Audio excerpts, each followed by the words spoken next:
In today's hyper-connected world, social media has evolved far beyond simple text and images.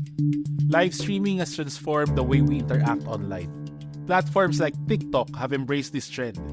This has not only fostered a sense of immediacy and community, but has also opened doors for creative expression and financial opportunities. In the Philippines, TikTok Live has exploded in popularity. The platform's reward system, where virtual gifts can be converted into monetary income, has spurred a diverse range of content creation strategies. However, amidst the creativity and financial potential, a concerning trend has emerged: online begging. The ease at which users can broadcast themselves and the platform's mechanism for profit generation have blurred the lines between entertainment, side hustle, and potential exploitative appeals for financial benefit. Tap share. Tap like.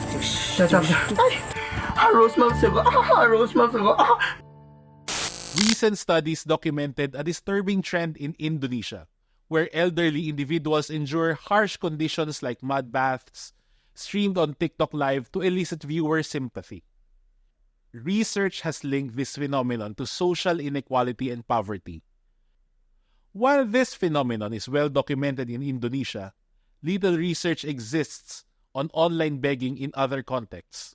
This study aims to fill that gap by examining the diverse forms and techniques of online begging, particularly in TikTok Live in the Philippines.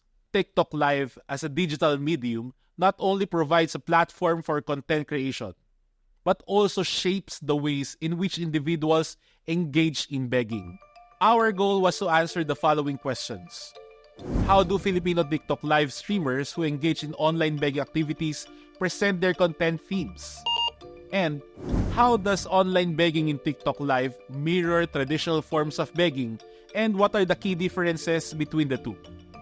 The study employed participant observation through a qualitative content analysis design. We collected data on TikTok by conducting daily sessions of TikTok live streams for 1 week.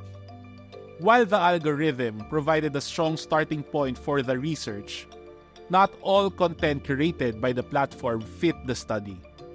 Thus, this required the research to employ an exclusion criteria for the sample gathered.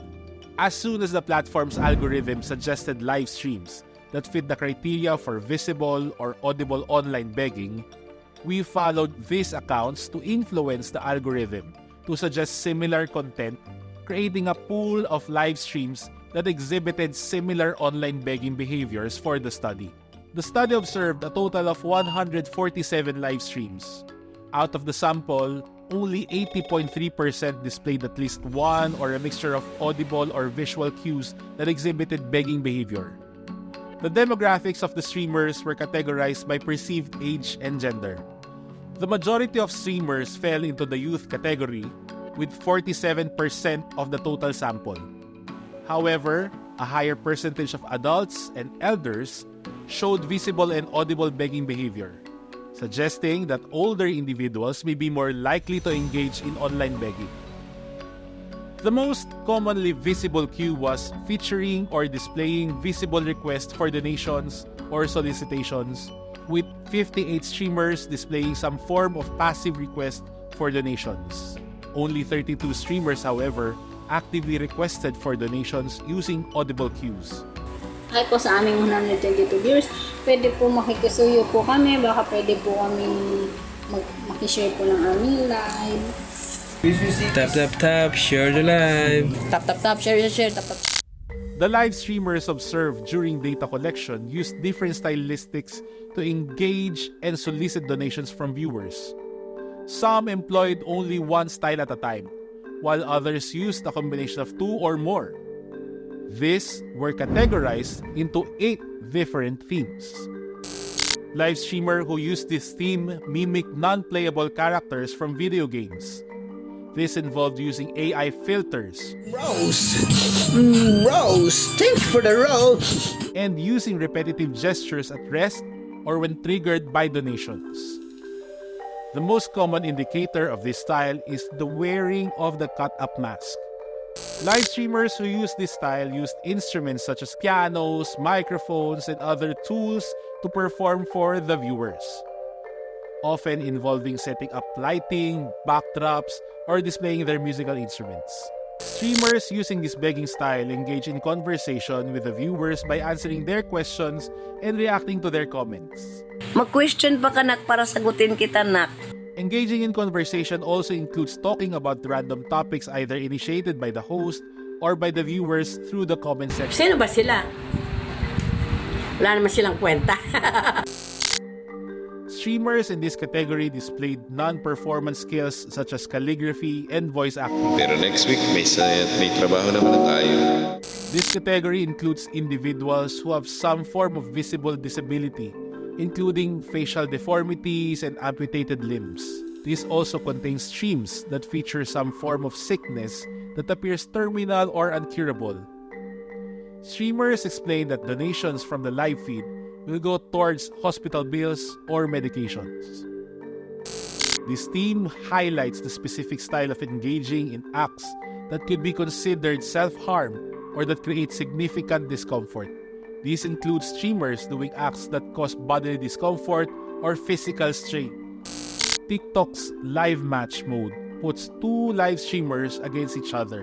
The winner is determined by whoever gets the most gifts within 5 minutes. For this category, live streamers feature animals to solicit donations and imply that solicited donations will be used for the animal's care. TikTok has provided space for begging activities, a space unconstrained by the limitations of physical location and face-to-face interactions. Unlike traditional begging, which often exposes individuals to physical risks, online begging offers a perceived sense of safety and security. However, it's important to note that online begging also carries its own risks, including scams, cyberbullying, and the potential for exploitation, highlighting the need for continued research into the complexities of this evolving phenomenon. TikTok Live has transformed begging to an entertainment spectacle, especially for those who engage in performance and skills display. In contrast with traditional begging, online begging does not provide instant financial gratifications. Unlike traditional beggars who receive cash or gifts immediately, TikTok live streamers must first reach a specific number of followers and accumulate a minimum of 5,000 TikTok coins before the platform allows them to access their earnings.